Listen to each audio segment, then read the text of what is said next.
Mesdames et messieurs, bonjour, bienvenue dans votre émission Ma Profession, une émission qui est là, qui vous amène à découvrir le professionnel, les hommes de métier, les personnes qui assument des fonctions quelconques dans notre pays. Comme je vous dis souvent, c'est beau pays, la République démocratique du Congo. Très heureuse d'être encore parmi vous. Aujourd'hui, nous avons l'honneur de recevoir une dame, c'est du mois de mars, donc nous avons l'honneur de recevoir les femmes qui vont passer pour parler de leur expérience professionnelle. Honneur à moi de recevoir Madame Bohona Enga. Mimi Marie Boni, elle est directrice à l'école Tchatch. Elle fut aussi enseignante. Aujourd'hui, elle assume la fonction de directrice d'une école très reconnue en République du Congo, à qui j'ai dit bonjour, bienvenue Madame Mimi. Bonjour. Vous allez bien, maman? Oui, je vais bien. J'ai massacré votre nom au début. Hein? Oui. C'est Bohona. Bohona et Enga, Mimi Marie Boni. Vraiment un long nom comme ça. Oui, c'est devenu ça. C'est un peu kilométrique, mais ça veut facile. Dire quoi? Bon, Bohona, c'est le nom propre de la famille. Oui. Vous ne connaissez pas la signification? Vous n'avez pas eu le temps à demander maman pourquoi vous m'avez donné quand même les noms de Bohona ici? Bon. C'est une longue histoire. Parce que dans la famille, presque tout le monde, papa et maman, ne sont pas bruns. C'est moi qui étais venue comme brune. En tout cas. Parmi la famille des Noirs. En tout cas, c'est toi qui es venu pour éclairer. C'est une chenille. En tout cas. Qui est la forêt un peu orangée comme ça. C'est comme moi, je suis noire à la famille, je suis la seule noire de la famille. Ah, et moi, je suis la seule brune de la famille. En tout cas, honneur de vous recevoir, Madame Mimi. On va parler avec vous concernant ces thématiques, qui s'intitule Enseignement en RDC, explorer l'expérience féminine. Et tant que femme enseignante, vous avez vraiment un long parcours. J'aimerais d'abord, je vous ai présenté comme directrice à l'école Tchatch. Vous avez autre chose, autre casquette à rajouter par rapport à ce que je viens de dire? Bon. Comme directrice, donc toute ma vie, j'ai passé la jeunesse et l'enfance toujours à l'enseignement. D'accord. Depuis 22 ans d'âge. Vraiment, 22 ans d'expérience, ça veut dire? Ça veut dire combien de temps? C'est depuis 1985, quand j'étais sous-qualifiée. Avant d'obtenir le diplôme d'État. En tout cas. Donc, vous méritez d'avoir un trophée. On m'avait récupéré directement comme enseignante. En tout cas. Dans une école à Boindengongeyoko, garçon. Vraiment. C'est vraiment l'honneur de recevoir une dame très professionnelle qui va partager son expérience avec nous. Mais comme je vous ai demandé au début, votre signification, tout ça, comment vous êtes arrivé, vous pouvez parler de votre parcours, comment vous êtes aujourd'hui arrivée directrice à l'école Tchatch, depuis que vous avez commencé à enseigner à l'âge de 22 ans, aujourd'hui, plus de 20 ans d'expérience. Parlez-nous un peu de votre parcours, Madame Mimi. Plus de 40 ans, vraiment. C'est vraiment une belle histoire, on écoute l'histoire. Bon. D'abord, j'avais obtenu mon diplôme avec beaucoup de difficultés. Vraiment. J'avais commencé le travail avant d'obtenir le diplôme. À l'époque, on nous appelait comment? Les PP5. Tant que sous-qualifié. Je n'étais pas qualifiée. Mais à partir au stage dans une école, on m'a retenue comme enseignante. Et je suis évoluée comme ça, étudier le soir comme élève régulière. J'ai obtenu mon diplôme d'État en 1993. J'étais engagée, j'étais utilisée comme enseignante depuis 1985. On m'avait engagée en 1990. Parce que j'avais fait aussi le cycle cours pédagogique et fait de rater les examens d'État deux fois. Je me suis allée au cycle cours pédagogique. J'ai obtenu encore un brevet d'instituteur. On m'avait engagée en 1990, c'était le 20 septembre.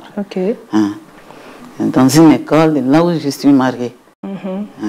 Et puis, Bolongo Plantation. J'ai sillonné là-bas tant d'années avec des méthodes difficiles. Tant de méthodes. Si je peux citer, c'était beaucoup. C'était beaucoup. Mais je vois maintenant ça évolue puisqu'on utilise seulement des méthodes. Et on a réduit aussi d'autres leçons. À l'époque, c'était 9 leçons par jour. Pour le moment, c'est 6 leçons par jour. Mais donc, pour vous pouvez continuer ou bien... Je peux continuer, parce que c'est mon parcours. Oui, allez-y. Comme enseignante, je suis venue ici à Kinshasa. En 2000, on m'avait affectée à l'EPD ONEL, à Kassavoub. Après quelques années, le président Moudjé Kabila avait récupéré les policiers. Il y a une école EP5 de Fungo là. Les directeurs étaient policiers, les enseignants sont des policiers. Ils avaient récupéré tous les policiers et libéré l'école, donné la responsabilité à l'EPSP à l'époque. On nous a recrutés et j'étais là comme enseignante en 6e année. Il y a un inspecteur qui était passé, inspecteur itinérant Mataba. Il avait visité ma classe, il m'avait côté élite. Et l'année suivante, j'ai reçu une invitation à la division urbaine. Des moments qu'on avait séparé les provinces éducationnelles. Nous étions à Kini Ouest et on a fait le découpage Kini Centre. Je me suis allée répondre à la division urbaine. J'ai trouvé un test. Le prophète m'a donné un test. Écrivait une demande de promotion comme directrice adjointe. J'ai écrit sur place, il a corrigé, on a fait la saisie sur place, il m'avait donné les rendez-vous. Les jours suivants, je me suis allée répondre ces rendez-vous. J'ai trouvé la commission d'affectation comme directrice adjointe à l'EPD ONEL. Vraiment. Ça, c'est la continuité. Vraiment. J'ai fait seulement 2 ans. Il y a un directeur qui était décédé à l'EP1 Kokolo. Ça fait longtemps. Et le prophète de Fabien m'avait interpellé aussi d'aller assumer la responsabilité de cette école à l'EP1 Kokolo. J'avais fait ça 5 ans. Il m'a récupéré comme conseillère à la division urbaine. 4 ans. De son départ au Katanga. Il y a un nouveau prophète qui était venu. Il m'a retourné encore aux écoles. Et j'étais comme directrice à l'EP3 Binza. Vraiment. C'est vraiment un long parcours. On va y revenir. On va y revenir. On risque de passer toute une journée ici en vous attendre. Mais quand même, c'est quelque chose à féliciter. Vous êtes une héroïne, il faut parler. Vous avez plus de 40 ans à l'enseignement. Et puis aujourd'hui, vous avez plusieurs brevets. Là, je soulève. Mais dites-nous un peu, d'après tout ce que vous avez vu, quelle est l'importance de la formation dans la vie d'un enseignant? Est-ce que c'est important déjà le fait qu'elle a déjà obtenu son diplôme, tout ça? Bon, je me dis que je m'arrête là, mais est-ce qu'il faut toujours enseigner les enseignants en tout moment? Bon, l'enseignant, on ne l'enseigne pas. Mais on le forme. D'accord. Oui, allez dire la formation des enseignants. La formation des enseignants. Il faut avoir l'enseignant, la formation continue. Il faut continuer la formation. Et comment vous avez vu, au début vous avez parlé des méthodes que à l'époque on vous donnait, mais vu votre parcours, aujourd'hui nous sommes en 2025, vous c'était dans le 1980, tout ça. Est-ce que la méthode d'enseignement a évolué ou bien c'est toujours la même méthode? Et si ça a évolué, ça a impacté quelque chose ou bien ça a handicapé quelque chose, Madame Mimi? Bon, c'est évolué. C'est évolué. Exemple comme moi, tant de méthodes qu'on utilisait, moi j'ai commencé maintenant à donner mes leçons avec un système. En chantant. Je compose une chanson. On va savourer ça. À partir de cette chanson, c'est déjà une transmission aux enfants. Ils s'adaptent à chanter. Après, je reviens à la marche. Là, ça mène les enfants dans l'assimilation. Pour le moment, nous utilisons les méthodes qui accompagnent les matériels. Et c'est des méthodes de scellement. Active et participative. Ok. Et c'est il y a un changement. Il y a l'évolution pour la méthode d'enseignement. D'accord. Madame Mimi, vous avez dit qu'il y a le changement de méthode. C'est important pour vous. Mais j'aimerais savoir, c'était quand la première fois que vous avez touché la craie? Donc, parce que c'est votre expérience, que vous avez enseigné les enfants. Et maintenant, en reliant ça avec votre expérience que vous avez dit, vous commencez à mettre les chansons, composer les chansons dans l'enseignement. On veut quand même pallier et explorer ça. Cette petite chanson. Oui. Supposons comme les 26 lettres alphabétiques. Oui. Au lieu de directement vous mettez au tableau, vous commencez à donner aux petits-enfants. Maintenant, on commence à citer en chantant. Oui. Je sais citer les 26 lettres alphabétiques. Je sais citer les 26 lettres alphabétiques. Allez, vous continuez A, B, C, D, E, F, G, H, I, J, K, L, M, N, O, P, ainsi de suite. Vraiment.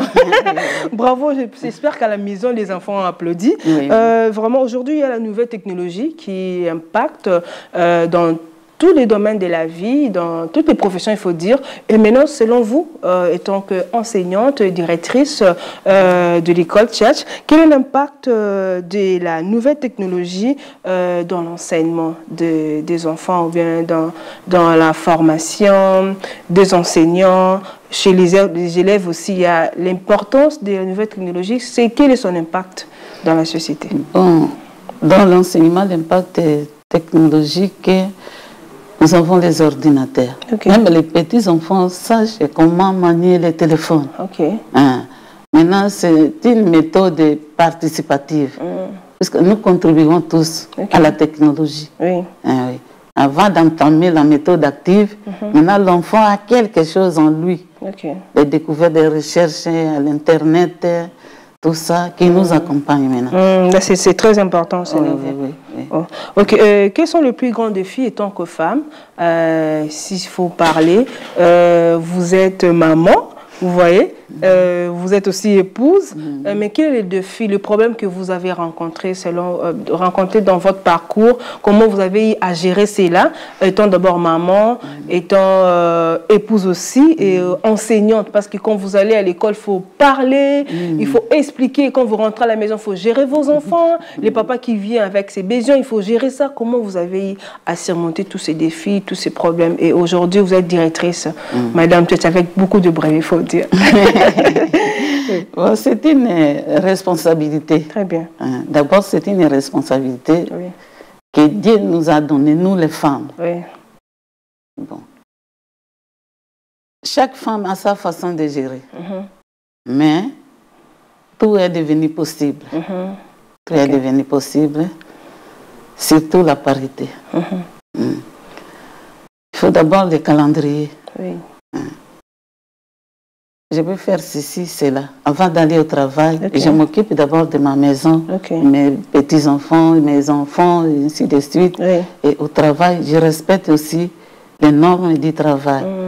Arriver à temps au travail, il faut se réveiller aussi trop tôt pour établir tout cela. Et en coulisses, vous m'avez dit que vous avez 12 enfants. 12 enfants, Madame Mimi. Comment vous avez géré cela? Il est le 10e. Il y a les 10e qui nous accompagnent, qui est là, je vais saluer à la fin. Lui, il y a 2 filles. Vraiment. Comment vous avez arrivé à gérer cela? Vraiment, aidez-nous. Parce que c'est pas facile. Et déjà, avec des enfants, moi, ça me fait mal à la tête. Il faut travailler, il faut se réveiller le matin. Mais vous êtes à la maternité. Vous avez passé à la maternité 12 fois. Et aujourd'hui, vous êtes directrice, enseignante. Vraiment, quelle expérience? Comment vous avez eu à faire ça? Bon. En tout cas, ça m'étonne. Déjà, avec les femmes, quand on a déjà 5 enfants, ça fatigue. Donc, en vous voyant comme ça, vous êtes toujours belle. Mais quand déjà vous voyez de notre génération, une femme qui a 5 enfants, ça peut regarder 2 fois. Mais vous, on peut vous regarder 5 à 6 fois, Madame Mimi. Il faut avoir d'abord le courage. Le courage. J'étais une femme courageuse. Très bien. De gérer tout ça. Bon. Seulement, c'est une grâce. Très bien. C'est une grâce. Et ça a été procédé comme ça. J'avais l'envie de rester même avec 5 à 6 enfants. Comme ils étaient venus des garçons. À la recherche des filles. La recherche des filles, c'est ce qui m'a amené de tout ça. Ok. Mais c'était bien établi. C'était bien établi. Ça n'avait rien handicapé. Oui, non, toujours non, à continuer. Non, oui. J'étais toujours au travail. Ok. Et au mariage aussi, c'était calme. Ok. Mon mari avait accepté ces domaines. Ok. Et qu'est-ce qui fait qu'aujourd'hui, Madame Mimi, sur le terrain, on voit moins de femmes, moins de filles accepter à enseigner, à embrasser ces métiers? Qu'est-ce qui fait ça? Et vous d'abord, qu'est-ce que vous avez aussi motivé à aimer ces métiers? Pour aussi les gens qui vont vous regarder, ils vont peut-être les femmes qui vont regarder, vont dire, je peux aussi embrasser ces métiers, parce qu'on disait que comme les gens disent que mon seul enseignant sapatu eko pasuka elamba eko pasuka. Donc vous au moins vous avez fait plus de 40 ans étant femme. Hein? Qu'est-ce qui fait que si les filles ne se donnent pas dans ces métiers? Les filles qui ne se donnent pas de ce métier sont des filles paresseuses. Ok. Oui. Elles aiment la facilité. Ok. Il faut aimer d'abord ce métier. C'est un bon métier. Mais il faut étudier tous les jours, réviser, écrire, le matière préparée. Vous développez les compétences, des histoires, même les découvertes. Tout cela, vous formez aussi. Il faut aimer ce métier. Moi, j'encourage ma cadette. Elle a fait la pédagogie ici à Gombe. C'est quelle école? Oui, allez-y, parlez. Oui. Elle est D6 en pédagogie. Vous l'encouragez? Je l'encourage. Elle va devenir comme vous. Hein? C'est une héroïne. Le frère dit non, donc c'est un domaine de pauvres. Oui, c'est ça. Tu as accepté ça. Ma fille a répondu, c'est à votre époque, c'était le métier des pauvres. Oui. Mais dans notre époque, ça sera un bon métier. Vraiment. Avec parce que vous voyez, maman supporte des grandes charges. Vraiment. J'ai des licenciés. Vraiment. Toujours à ce métier. Je n'ai rien fait à la vie.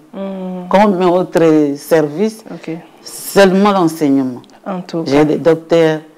Ils sont nombreux. En tout cas. Elle a accepté. En tout cas, c'est une belle expérience. Et je vous avais demandé l'impact de la femme. Je donne l'exemple. Par exemple, vous avez vu une personne qui vous a vraiment motivé à devenir enseignante. Et par rapport aussi à l'évolution, s'il faut dire, il y a l'impact de la femme dans l'enseignement. Comment les enfants s'adaptent facilement si, par exemple, un enseignant, un homme qui enseigne et une femme qui enseigne. Comment vous trouvez l'apport de la femme dans l'enseignement? L'apport de la femme et d'enseignement, pas seulement l'enseignement, même aux institutions, les femmes assument les grandes responsabilités. Très bien. Et de bons postes aussi, dirigent comme les hommes. C'est ce qui nous a attirés aussi à étudier. Très bien. Odier directement, marier comme à l'époque.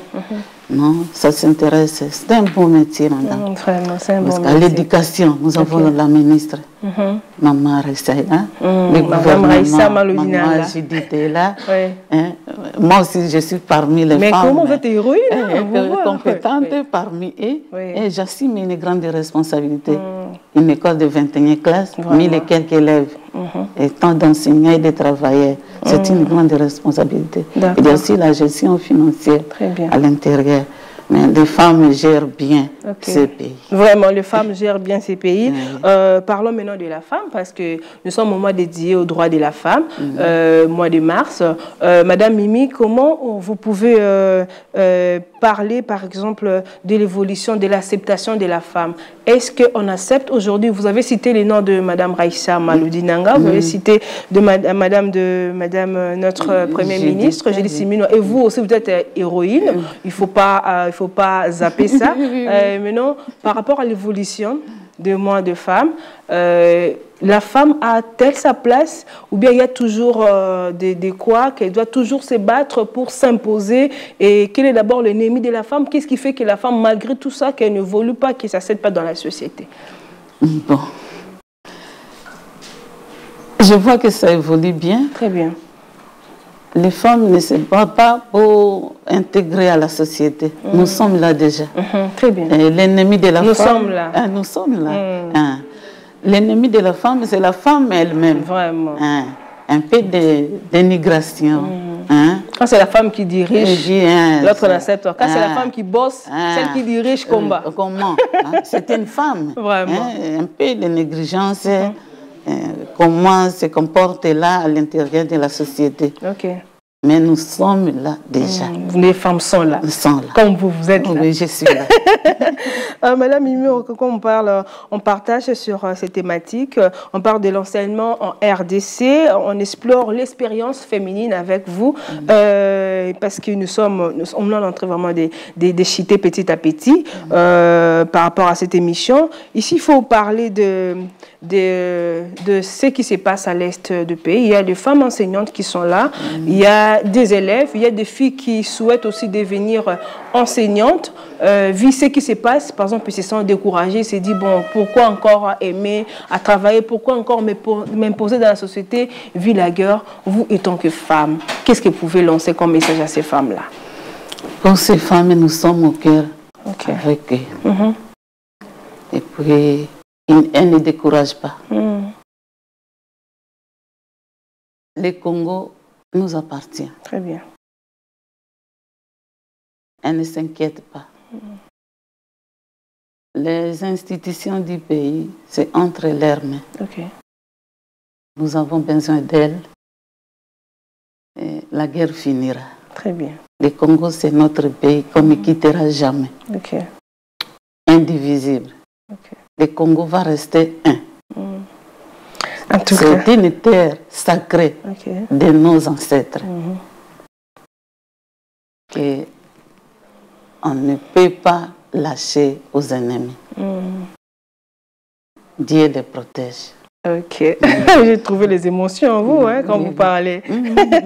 En tout cas, c'est un message fort que vous avez lancé aux femmes qui sont là-bas, les filles qu'on est ensemble.